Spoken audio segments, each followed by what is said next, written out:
What is Kalonzo Musyoka up to? That's the question. Because yesterday, William Ruto was in Ukambani region and he made some confession. According to William Ruto, he looked for Stephen Kalonzo Musyoka with a view of working together with him. He even offered him a job. But Stephen Kalonzo Musyoka rejected the job offer by William Samoei Arap Ruto.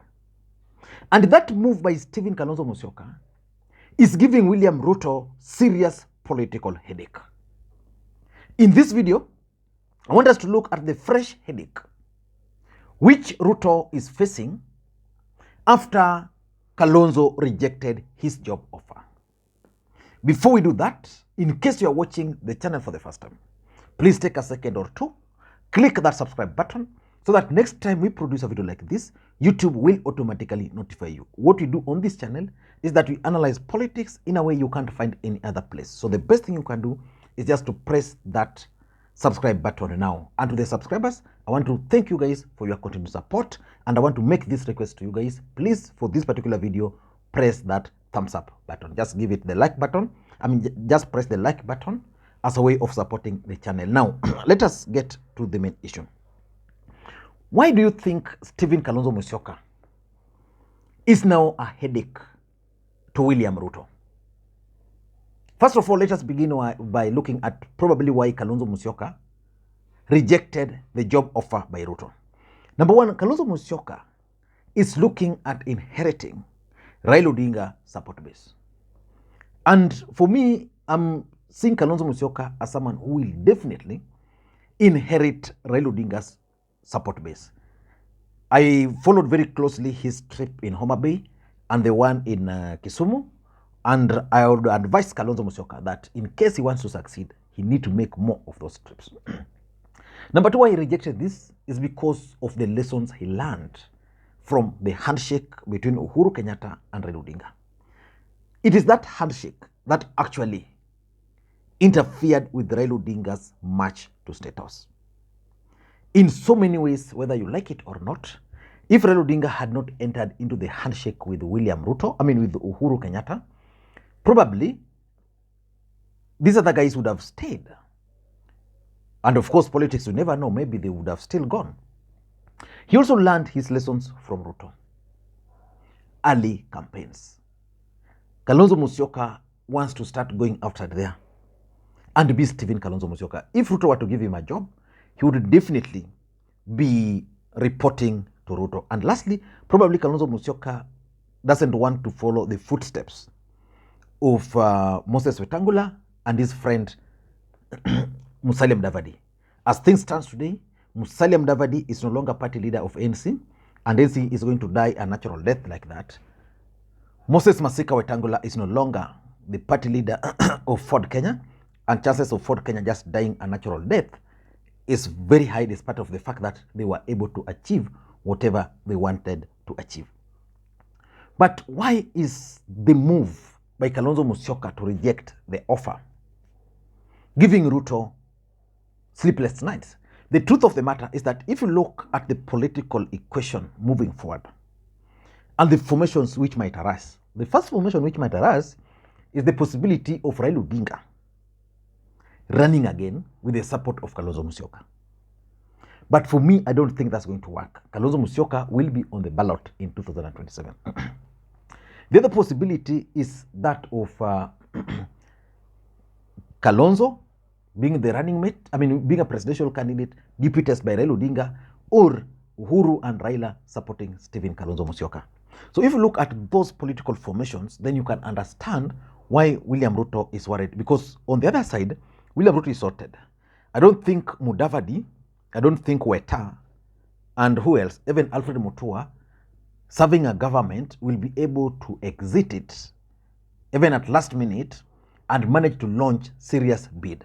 So 2027 politics is likely to revolve around two people. That is William Ruto and Stephen Kalonzo Musyoka. Raila Odinga and Uhuru Kenyatta will only provide supportive support to Stephen Kalonzo Musyoka. But why is William Ruto worried? Number one, in my view, is his strategy to isolate Raila Odinga. If there's one thing which Ruto wants to do, is to try and isolate Raila Odinga as much as he can. And the truth of the matter is that William Ruto is on record stating that he's not willing to enter into any handshake. But if you look at his moves, the only handshake he's not willing to enter into is that with Raila Odinga. So if he were to manage to remove Kalonzo from the Raila Odinga's corner, definitely he's going to isolate Raila Odinga. As we speak, William Ruto is facing legitimacy issues. If he can get Kalonzo on his side, definitely the Ukambani region will lean towards his side. Then he can now say that he has that legitimacy. So I think that that is one thing which is really worrying the DP, the fact that his strategy of isolating Raila Odinga is being thwarted by Stephen Kalonzo Musyoka's refusal. If Kalonzo were to refuse today, I can assure you, Ruto can easily claim that Raila Odinga is now Raila Odinga. You know, he's been trying so hard to make Raila Odinga actually a Luo leader.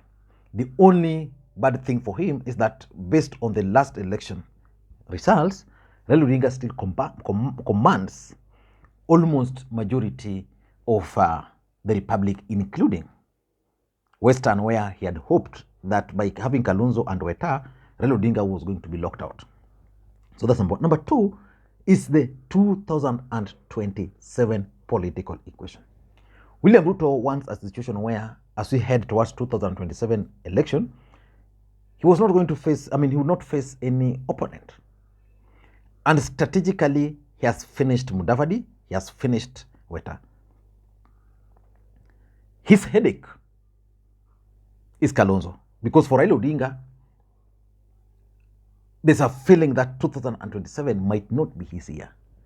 His year was actually 2022.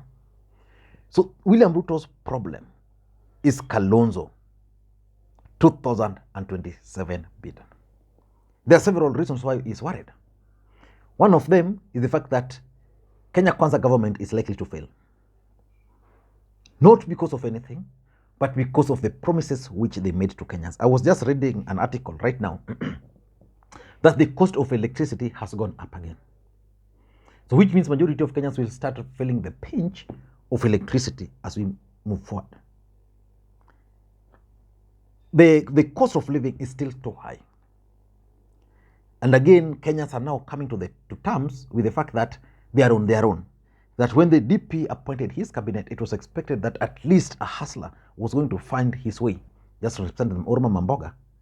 The only Mamboga who found her way into William Ruto's cabinet is Aisha Jumwa, whose worth is over 100 million.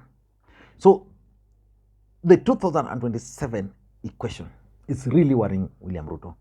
Because if you look at the performance of Kalonzo in the last election, he delivered Ukambani. And he was not a presidential candidate. He was not even committed. You know, the last election, Kalonzo was not even committed to supporting Raila Odinga. He was not committed. Those are the realities of life. Kalonzo was never committed. But still, despite that coming last minute, Kalonzo Musyoka was still able to lock Ruto out of Ukambani. For the first time, Kalonzo now has 3 governors on his side in Ukambani. He has members of parliament on his side, which means in 2027, if he were to run, Ukambani will definitely still rally behind him. And the fact that Kalonzo was not really supportive of Raila Odinga could explain the reason why the turnout in Ukambani was low and ended up affecting Raila Amolo Odinga. So 2027, Kalonzo is going to be a serious factor. Ruto do want a situation where he's given a job now. End of story. Number 3, in my view, is the church equation. You know, the church in this country has been captured by William Ruto. Why do you think he managed to capture them? Because Raila Odinga is viewed as someone who doesn't go to church. Uhuru Kenyatta painted Raila Odinga during the 2017 election as a devil. The Kikuyu nation bought that. So William Ruto then came as a deputy Jesus. And Raila Odinga was painted as a devil. Now, when you talk of Kalonzo, Kalonzo is a person who is known to be a man of God. So which means there's no way William Ruto will hit him with the church. So definitely, the church will be at a crossroad. They'll either go for Kalonzo or go for Ruto because of the money. So if you ask me, those are some of the issues which Ruto is already looking at.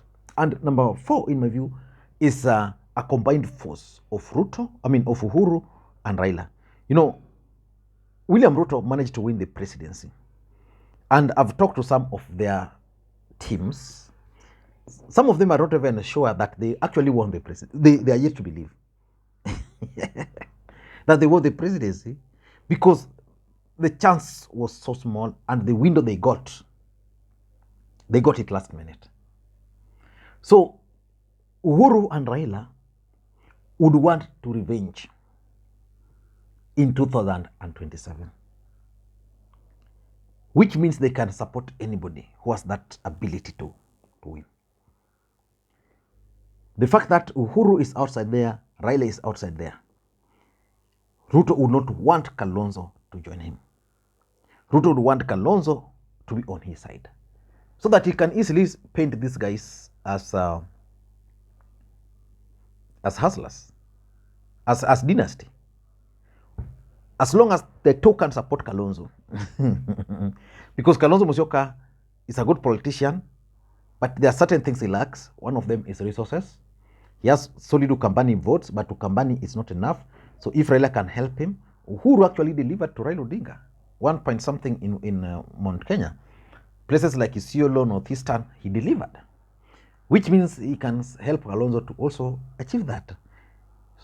So the combined forces is what these guys don't fear most. And lastly, I think William Ruto is fearful that Raila Odinga might actually tosha Kalonzo.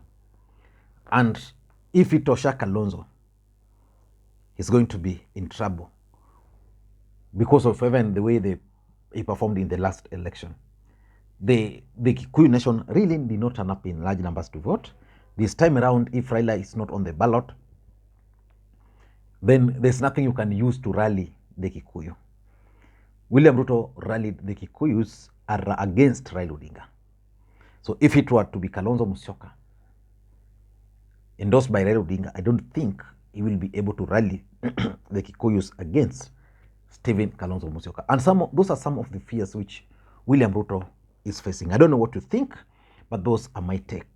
In case you're watching the channel for the first time, take a second, press that thumbs up button. And do you have any other thing you'd want me to discuss? Please let me know in the comment section what you'd want me to discuss. Bye-bye.